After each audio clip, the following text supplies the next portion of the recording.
Akkam jirtu hordoftoonni barumsa afaan Oromoo qubee jenereeshin nageenyi badhaadha. Mata duree keenya har'aatiin akkuma beekamu baroota darbanii qorumsa kutaa 8ffaa ka xumuraa yookaan ministirii kutaa 8ffaa baroota darbanii waliin hojjechaa turuun keenyaan yaadatama. Sana keessattis hedduu akka fayyadamtan abdii qabna. Kan bara kanaas kan bara 2018 kan waliin hojjennu ta'a jechuudha. Akkuma asirraa argitanii qorumsa xumura barnoota sadarkaa giddu galeessaa kutaa 8ffaa yookaan ministirii bara 2018 jedha mata dureen isaa. Kanaafuu deebii qormaata kanaa kan waliin hojjennu ta'a. Haga xumura sagantaa keenyaatti waliin turaan affeerraa keenya. Qayyalfamni itti aanu gaaffilee 32 haga 33 jiranii himoota tartiiba sirrii hin taaneen dhiyaatan irratti hundaa'uun deebisiidha. Himoota sirrii hin taaneen dhiyaatan irratti hundaa'uun deebisi. Tokkoffaa maal jedhaa? Inni jalqabaa maatiin dabballee hundinuu ardaa jilaa qabatu. Lammaffaa dhumarratti iddoo jilli kun itti gaggeeffamutti galmi jilaa ijaarama. Sadaffaa jilli maqaa baasa. Gochaalee tartiibaan raawwataman qaba. Itti aansuun guyyaa jilaa fi ayyaanni ilaalamee uummataaf ibsama.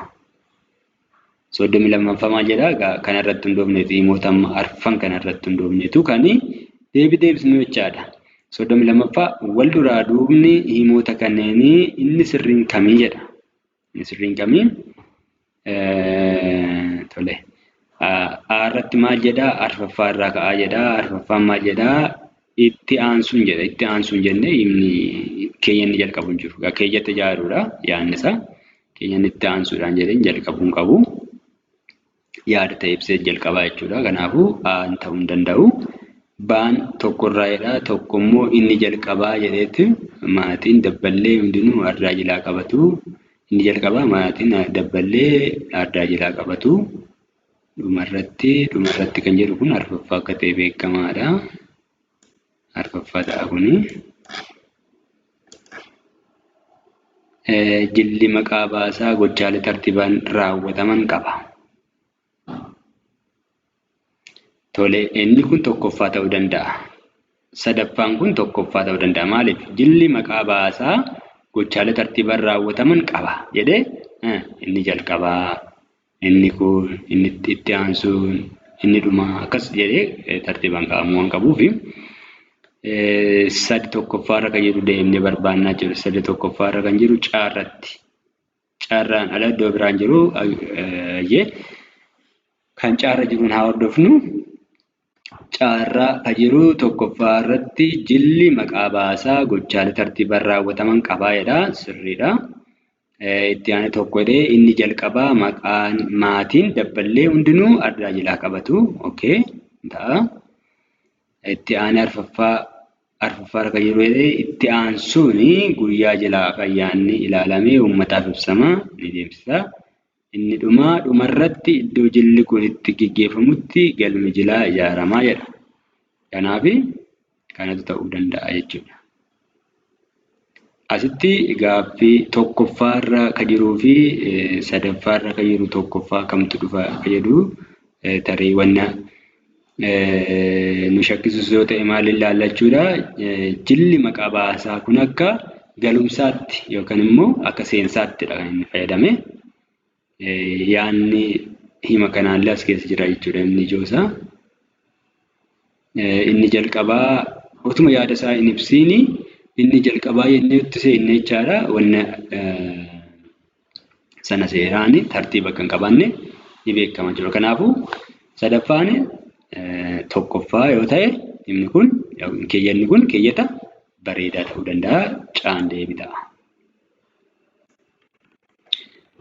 33 himoota asii olii keessatti himni dhumaa lakkoofsa kamirratti argamadha? Himni dhumaa lakkoofsa kamirratti argama? Lakkoofsa 2 irratti argama. Miteera asirratti 2 irratti argama. Kanaafuu daarra kan jedhu 2 irratti argama. Asitti keeyyata gaaffii kana dhabnaan gaaffii kanas ni dhabaa jechuudha. Namni tokko kanaaf of eeggannoo godhuun barbaachisaadha. Gaaffii tokko dhabuudhaan gaaffii lachanuu dhabuuf haala jiraata. Qajeelfamni itti aanu gaaffilee 34 haga 39 jiran dubbisa asii gadi irratti hundaa'uun deebisi jedha. Dubbisa kanaa dubbisnu.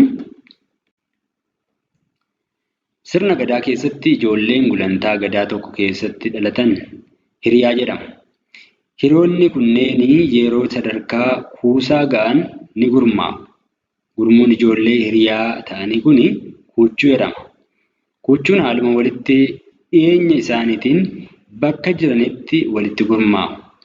Ijoolleen kunneen kuusomuun dura coqorsa guddifatanii hayyuu isaan geggeessu of keessaa filatu. Hayyuun ijoollee kuuchuu geggeessuuf filatame kunis hayyuu hiriyaa jedhama.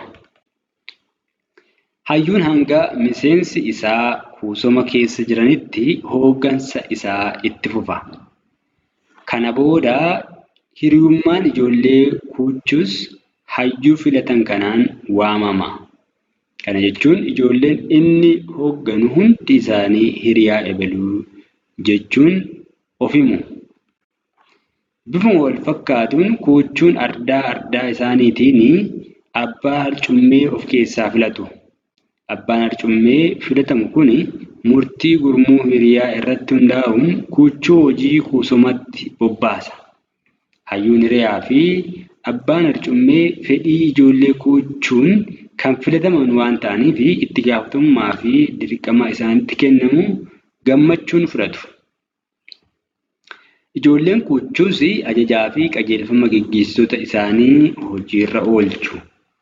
Ijoolleen kuuchuu hooggansa hayyuu hiriyaa fi abbaa harcummee biratti dabalataan gorsas ni kennama. Kan gorsaa isaanii ta'ee tajaajilu immoo jaarsa gorsaas jedhamuun beekama. Jaarsi kunis ijoolleen gulantaa kuusaa jirtu dargaggeeyyii waan ta'aniif itti dhiyeenyaan gorsa. Innis aadaa, safuu, seera gadaa fi hiriyaa akka kabajan gorsa. Kana malees gochoota aad-malee ta'an adda addaa irraa akka of eegan gorsa. Maddii kitaaba barnoota gadaa irraa fooyya'ee kan fudhatame jedha. Kanaafuu dubbisa kana irratti hundoofneet deebii gaaffilee asii gadii hojjennaa jechuudha. Gaaffii 34 ijoolleen gulantaa gadaa tokko keessatti dhalatan maal jedhamu jedha. Gulantaa gadaa tokko keessatti kan dhalatan maal jedhamu? A. Kuuchuu, B. Kuusaa, C. Hiriyaa, D. Jaarsa. Ijoolleen gulantaa tokko keessatti dhalatan maal jedhamu? Asiidha argannaa jechuudha. Sirna gadaa keessatti ijoolleen gulantaa gadaa tokko keessatti dhalatan hiriyaa jedhamu jedha. Hiriyaa jedhama. Kanaafuu deebiin keenya C ta'a jechuudha. 35ffaa akka dubbisichaatti gurmuun ijoollee hiriyaa ta'anii maal jedhamu? Gurmuun ijoollee hiriyaa ta'anii kuuchuu jedhama. Gurmuun ijoollee hiriyaa ta'anii kun kuuchuu jedhama. Kanaaf kuuchuu jedhama. Gurmuun ijoollee hiriyaa ta'anii kuuchuu jedhamu. Dubbisa sana irratti hundoofnetu waan hunda yoo hojjennu jechuudha. Yaada sana lambaan akka keeyyata sadaffaatti kan sirrii ta'e kamii jedha.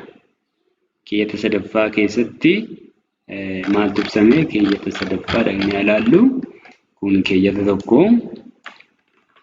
kun keeyyata lammaffaadha, kun sadaffaadha jechuudha. Sadaffaa kana keessatti akkaataa ibsameetiin mee ilaallu. Keeyyata sadaffaa bifuma wal fakkaatuun kuuchuun ardaa isaaniitiin abbaa harcummee of keessaa filatu. Abbaan harcummee filatamu kun murtii gurmuu hiriyaa irratti hundaa'uun kuuchuu fi hojii kuusomaatti bobbaasa.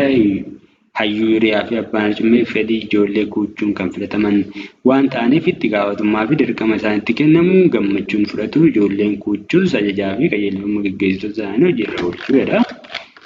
Kanaaf kan irratti hundoofne keeyyata sadaffaa maal jedha? Yaadni sirrii ta'e kan akka keeyyata sadaffaatti kuuchuun abbaa harcummee of keessaa hin filatu. Hin filata malee sirriimti kuni. Abbaan arcummee kuuchuu hojii kuusumaatti hin bobbaasu. Ni bobbaasa malee akkamitti hin ta'u kunis. Abbaan arcummee itti gaafatamummaa isaatti hin gammadu. Itti gammadu yaadalachuun isaaniiyyuu kanaafuu sun soba. Ijoolleen kuuchuu ajaja itti kenname hojiirra oolchu. Ajaja hooggantoonni isaanii kun itti kennaman hojiirra oolchu. Kanaafuu sirriidha. Keeyyata arfaffaa keessatti hiikni jecha aadmalee jedhu maalii jedha? Keeyyata arfaffaa ilaaluu deemnee aadmalee jedhu maalii? Arfaffaa jechaan kana. Sadumaa kana. Aadmalee jechuun iddoo kana jirti. Gochoota aadmalee ta'an adda addaa irraa akka of eegan gorsaadha. Kana malees gochoota aadmalee ta'an. Aadmalee aadaa kan hin taane kan aadaa keessa hin jirre jechuudha. Aadmalee jechuun na ilaallu. Aan seera qabeessa, baa safuu cabsuu, caani naamusa qabeessa, daan mala qabeessa. Kanaaf safuu cabsuu. Aadmalee jechaan safuu cabsuudha. Naamusa qabeessa miti, mala qabeessa miti, seera qabeessa miti, safuu cabsuudha. Aadmalee aadaa kan hin taane jechuudha.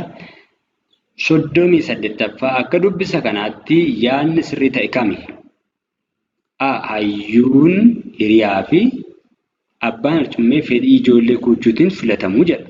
Sirriidha. B. Hiriyaan namoota gulantaa gadaa garaa keessatti dhalatanidha. Hiriyaan gulantaa tokko keessatti kan dhalatan hiriyaa jedhama. C. Hayyuun umurii guutuu hooggansarra turaa jedha. Hooggansarra turu umurii guutuu. Daani akka dubbisichaatti gulantaan kuusumaa gulantaa dabballummaa ta'edha miti. Hayyuun hiriyaa fi abbaan arcummee fedhii ijoollee kuuchuutiin filatamu. Kanaafuu sirriidha jechuudha. Sirriidha.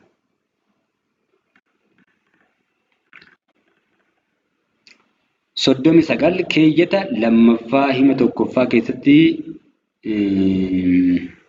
jechuu isaa jedhu eenyuun ibsaadha? Keeyyata lammaffaa hima tokkoffaa. Keeyyata lammaffaa hima tokkoffaa irratti.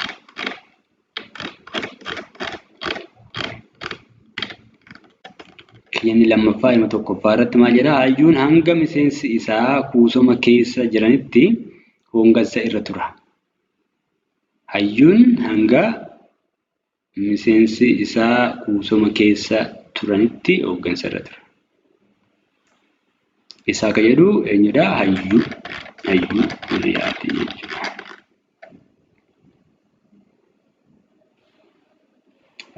As keessatti miseensa kuusaa hayyuu kuuchuu jedha hayyuudha.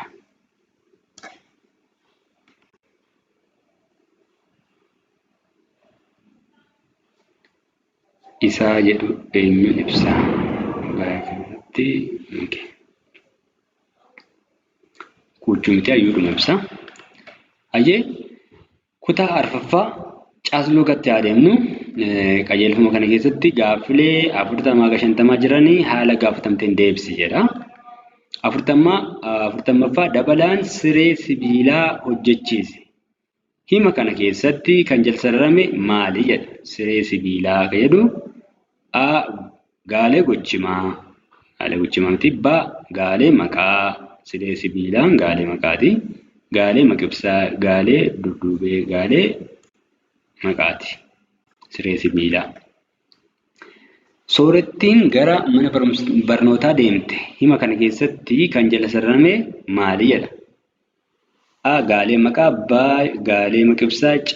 Gaalee gochimaa. D. Gaalee dudduubeeti. Gaalee dudduubeeti. Gara ka jedhu gara mana barnootaa kan jedhu kun dudduubeedha. Ishiin kun gara kan jedhu mataan ishee. Kanaafuu ishee wajjiniin waan jiruuf gaalee dudduubee jedhama jechuudha. Jechoota asii gadii keessaa kan fufii boodaa maxxanfachuu danda'u kami? Fufii boodaa jechuun gara dhuma jecha sanaatti maxxantuu adda addaa maxxanfachuun baay'ina yookiin biraa agarsiisuu kan danda'u jechaadha. Aan harree fufii boodaa harree harroota jennee fufii boodaa galchuu dandeenya. Lama kan jedhu boodaa kana dabalachuu hin danda'u. Jala kan jedhus bira kan jedhus harree kan jedhu harroota. harroota fi boodaa fudhachuu danda'a. Deebidha. 43ffaa jechoota asii gadii keessaa kan fuffii duraa maxxanfachuu danda'u kami? Duratti fuulduratti jechaadha. Jabbii kan jedhu aan ta'u muka mummuka jechuu hin dandeenyu. Deemuu deddeemuu gaara gaggaaran jennu deddeemuu kun ta'uu danda'a jechuudha. Deddeemuu fuffii duraa dabalachuu danda'a. Hojii tokko irra deddeebiin raawwatamuusa deddeemuu jedhu yoo akkasiin goone fuffii duraa maxxanfate jechuudha. 44ffaa gochimoota asii gadii keessaa gochimni darboo ta'e kami jedha? A. Roobe. B. Mure. C. Rafe. D. Dhufan. Kanaafuu mure kan jedhu kun gochima darbooti jechaadha. Aantemarratti gochi suni kan raawwatu yoo ta'edha. Aantemarratti kan raawwatu yoo ta'e gochi suni gochima darboo jedhama. Egaa gochima darboo keessatti gochaan raawwatame tokko waan irratti darbuu qaba. Kana jechuun gochaan raawwatamu matimarraa gara antimaatti ce'uu isaa kanneen agarsiisan jechuudha. Fakkeenyaaf ijaaree, ajjeesee, rukutee, dhaabee, muree kan jennu kun gochima darboodha jechuudha. Kanaafuu baan deebii ta'a. Himoota 45 himoota asii gadii keessaa kan gocha yeroo darbe raawwatame agarsiisu kami? Yeroo darbe keessatti kan gocha raawwatame. A. Lookoon xalayaa barreessite. Sirriidha. B. Fardi midhaan nyaachaa jira. Kun gocha amma raawwatamaa jirudha ta'u. Aduun kallattii bahaan baate. Kun dhugaa waliigalaati jechaadha. Yeroo hundumaa irra deddeebi'u waanta ta'udha malee raawwatamee darbe miti. Jamaal boru ganama dhufaa. Kun waan gara fuulduratti yaadamudha. Kanaaf gocha yeroo darbee kan agarsiisu Aadha. 46ffaa himoota asii gadii keessaa kan gocha gara fuulduraatti raawwatamuuf deemu agarsiisu kami? A. Ibiddi ni guba. Kun dhugaa waliigalaati. Tolaani ni fiige. Kun gocha darbee. C. Jiituun boru dhufti. Boru dhufti kan jedhu kun gocha gara fuulduraatti raawwatamuuf deemudha. Lalisaan sirbaa jira. Kun waan amma ta'aa jirudha agarsiisa. Kanaafuu Caan deebitaa. 47ffaa Kuulaniin hojii manaa ishee hojjette. Hima kana keessatti matimni kami? Matimni Kuulaniidha jechuudha beekamaadha. Kuulanii kan jedhu daarra jira. 48ffaa Badhaasaan kaleessa kitaaba dubbise. Hima kana keessatti gochimni kami? Gochimni A. Kitaaba. B. Dubbise. C. Kaleessa. D. Badhaasaa. Kanaafuu gochimni dubbise kan jedhudha. B. Deebiidha. Jechi qotiyyoo jedhu keessatti jechi qotiyyoo jedhu birsagatti yoo qoqqoodamu kan sirrii ta'e kami? Aan qotiyyoo sirriidha kuni. Kun akka ittiin qoodamu birsagatti hin qoodnu sirrii miti. Kun illee akka itti birsagni akka itti qoodamu jiru akka ittiin qoodamu. Kanaafuu aan sirriidha jechuudha.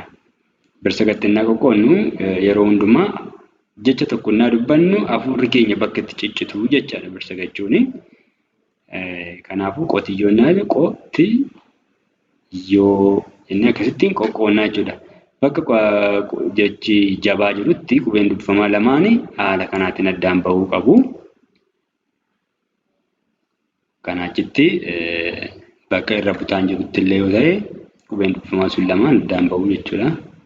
Akkaataa kanaatiin jechi sun innaa dubbannu hafuurri keenya bakka ciccitu san lakkoofne adda babbaasuudha jechuudha. Gara sagaleetti akkas deebisu jechaadha birsaga jechuun. Birkii sagalee yookiin jechi tokko innaa dubbatamu bakka hafuurri keenya itti ciccitu suni birsaga tokko lama jedhamee kan lakkaa'amu. Haalli itti barreeffamu akkaataa kanaatiin aan sirriidha. 50ffaa himoota adii asii gadii keessaa himni dachaan kamii jedha? Hima dachaa jechuun kamii jedha as keessaa. Taliilee fi Nageessaan gara Naqamtee deeman. B. Abdiin mana barnootaarraa waan hafee fi adabame. C. Fufaan kaleessa ganama gabaa dhaqee deebi'e. D.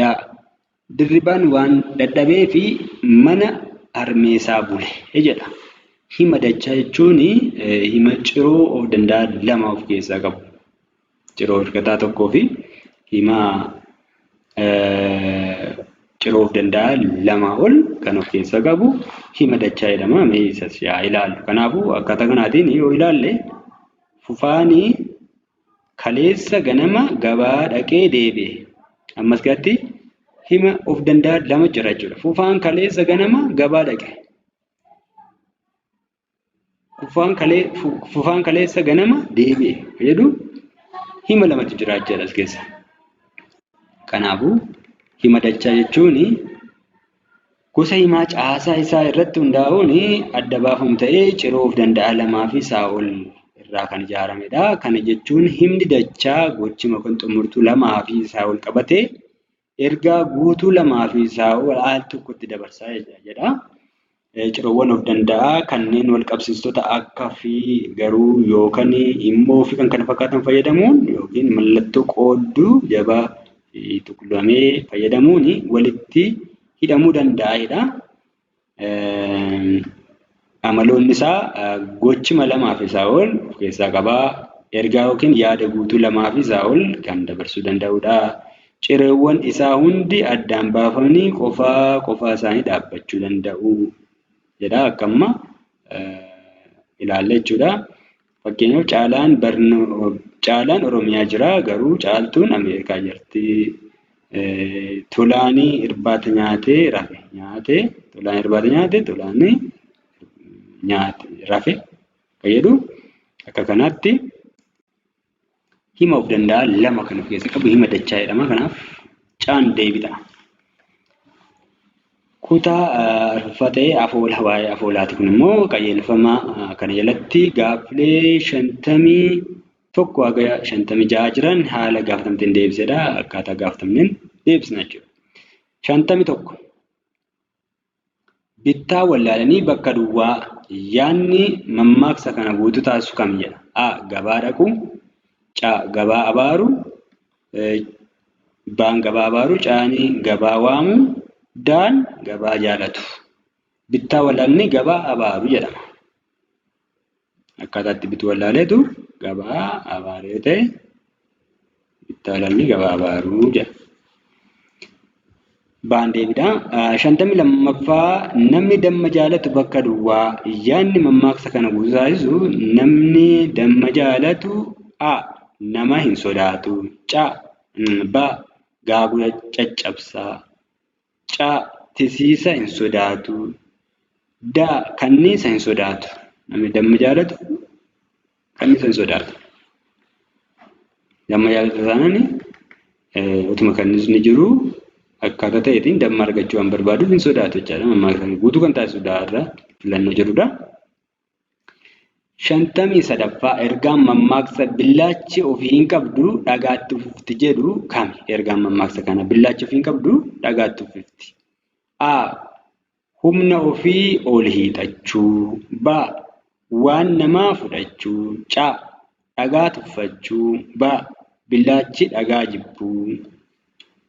Billaachi ofii hin qabdu dhagaatti uffisti. Humna olii ofii ol hiixachuu agarsiisa. Aatu deebita. 54ffaa mammaaksi bishaan dhangala'e hin waraaban jedhu mammaaksa birootiin yoo ibsamu kam ta'a? A. Wal fakkaattiin wal barbaaddi. Bishaan dhangala'e hin waraaban. Manni darbeedha jechuudha. B. Haadha ilaalii intala fuudhi hin ta'uunisi. C. Ganna darbeef mana hin ijaaranii. D. Obsaan aannan goromsaa dhugaa. Bishaan dhangala'e waraaban. Ganna darbee fi mana hin ijaaran. Bishaan dhangala'e waraaban.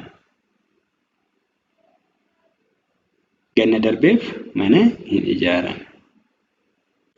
Darbeedha jechuudha wanti kun. Gochi sun darbeedha. Kanaafuu keessa turuun barbaachisaa kan taane waan ibsudha jechuudha. 55 deebiin hibboo abboon bullukkoo maratee rafa jedhu kami? A. Jaarsa dulloome. B. Nama machaa'e. C. Hiyyeessa. D.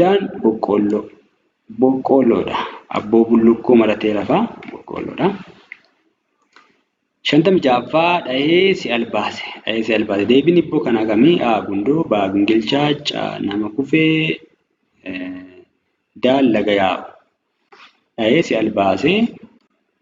Deebiin hibboo kanaa gingilchaadha. Gingilchaa naan rukutan daakuu yaasti waan ta'eef ishee ta'a jechuudha. Kutaan 5 walaloo jedha. Walaloo kana as keessatti qajeelfama kana keessatti gaaffii 57 jiran walaloo asii gadi irratti hundaa'uun deebisi jedha. Qajeela kan dubbisuun barbaachisaadha jechuudha. Akkaataatti deebisnu nu akeeka waan ta'eef. Daa'imman jaarsolii ga'eessaaf haadholii jedhee addan baasu kan safuu hin beekne qaama namaa fixee lafee kan taasisu yoo of eegan malee tuffiin nama hin baasu yoo hin abboomne nama irra qubata qabee gadi dhiisu lubbuu galaafata jabaadhaa lammiiwwan keessaa dargaggeeyyii keessaa yaa shamarran of hin dagatiina harkatti hin kenniina. jedha. Gaaffii 57ffaan keeyyata tokkoffaa keessatti hiikni gaalee lafee kan taasisu jedhu maali jedha. Lafee kan taasisu. Keeyyata tokkoffaa ishee kana. Keeyyata lammaffaa kana. Keeyyata sadaffaa kana. Ceesisa jedhama. Oromoo keessatti garuu keeyyata jedhamu. Keessa tokkoffaa keessatti lafee kan taasisu fayyadamuun maalidha jedha. A. Kan firooma cimsu. B. Kan lafee caccabsu. C. Kan qaama huqqisu. D. Kan lafee jabeessu. Kan qaama huqqisu jechuudha. Kan lafee taasisu jechuudha. Keeyyata tokkoffaa keessatti hiikni gaalee nama hin baasu jedhu maali jedha. Nama hin oolchu. A. Nama hin oolchu. B. Nama hin argatu. C. Nama hin jibbu. B. Nama hin jaalatu. Nama hin oolchu. Nama hin baasu jechuun nama hin oolchu jechaadha. Keeyyata lammaffaa keessatti hiikni jechaa galaafata jedhu maali? Galaafata jechuun A. Dheeressa. B. Ajjeesa. C. Tursiisa. D. Kunuunsa. Galaafata jechuun ni ajjeesa jechuudha. 60ffaa inni dhumaan ergaan walaloo kanaa maali jedha. Dhukkuba daddarbaa talaaluu. B. Dhukkuba safuu beekuu qorachuu. C. Dhukkubaaf qoricha barbaaduu. D. Dhukkuba daddarbaarraa of eeguudha. Ergaan isaa dhukkuba daddarbaarraa akka of eeggachuu qabnu kan akeekudha jechuudha. Gaaffiin qorumsa ministirii kutaa 8ffaa bara 2018 kana fakkaata jechuudha. Mata duree biraatiin wal arginutti nagaan tura.